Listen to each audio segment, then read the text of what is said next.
back. The Castellani Art Museum of Niagara University, or CAM for short, holds over 5,000 permanent art pieces. And here to talk about its exciting plans for the summer is Ellen Owens. Thank you so much for joining me. Thank you for having me. Of course, Ellen, please give us a little bit about your background and why it's so important for you to preserve these works of art.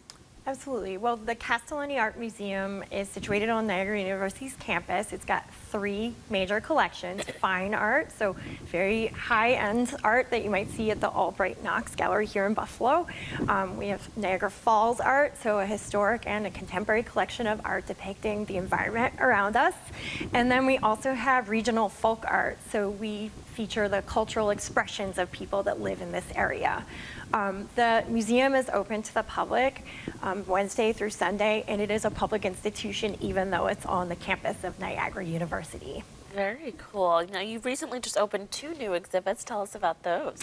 Yes, they're super exciting. The first one is Colors Sing to Me, the life and art of Polly King. And Polly King grew up in Niagara Falls and lived there for almost 90 years. And she produced art 80 of those years, so she's incredibly prolific, and this is her first retrospective exhibition, so it's featuring samplings of her work over her entire life. And a hallmark of her work is that she was really great at sort of taking inspiration from others, so you can see a huge progression about how she changed, how she made things over time. So there's a little bit of something for everyone there, but she depicted a lot of local people, so we know a lot about the people that lived in Niagara Falls, but we also know more about the development along the waterfront. So she did a lot of paintings of the falls itself, but also the industry springing up alongside of it.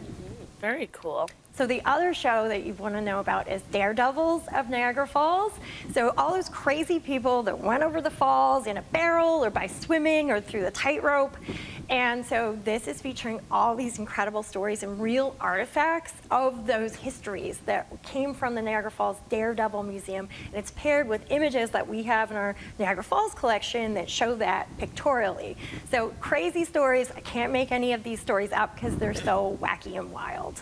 No, very cool. Our News 4's Luke Moretti actually did a story on those daredevils, and they are quite the story. Now, these exhibits have a multitude of local Western New York influences engraved in them. Can you tell us how CAM takes pride in local representation?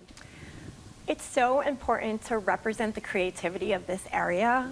There have been endless people over time that have made incredible artistic creations. Some are carrying on a tradition like Tuscarora beading, which we represent heavily in our collection. Some are really inspired by the beautiful local environment of the falls and the gorge. And others are just incredibly gifted, gone to art school and just had a talent. So we try and show a sampling of both people that are internationally known, but also really local heroes that are incredible. Now, the Castellani Art Museum is great for kids too, so let's talk about the summer programs you have to offer. Yes, it's a place for kids to really explore their creativity and also to get away from screens and kind of, being really tied up and not sort of experiencing the world around you. So we have this summer camp that runs 5 weeks starting July 8th. Different theme every week, 9 to 4 every day, and it blends visual art, like actually making things, with theater. So the kids actually produce a theater production at the end of the week after talking about it and working collaboratively all week. So wow. It's a really great opportunity for kids to, learn these sort of skills of being able to talk publicly and also how to manipulate things and problem solve. And they are always so proud of their creations at the end of the week. Yeah, I'm sure the parents are too. That's incredible. And 1 week to put a whole production together is pretty fantastic. Yeah. So you said you have about room for 40 kids a week. Yes, we have about camp half full right now, and definitely have more space for more campers. And the more the merrier. We break them up into different age groups. And camp is really inspired also by what's on display. So there's 1 week where we're really focusing on that Daredevils exhibition, 1 week where, we're looking at Polly King, and another week we're looking more at some of the regional artists that have inspired our collection. So, so the kids come out of it always just being really proud of what they've done and really eager to show it to people. And that sort of tapping into creativity is what we're all about. Definitely, especially for the kids out on summer break. They're not in school. You have to find programs to really like keep their minds going, and especially being able to let them tap into their more creative side has to be so fun. Yes, and adults also need that. We offer a lot of programs for adults as well. This week we're doing a flower pounding workshop where you actually get to take flowers and pound them into fabric, and it dyes them in really beautiful ways. We're also doing a workshop that's a plein air painting workshop, so you can learn how to paint outside from the natural landscape.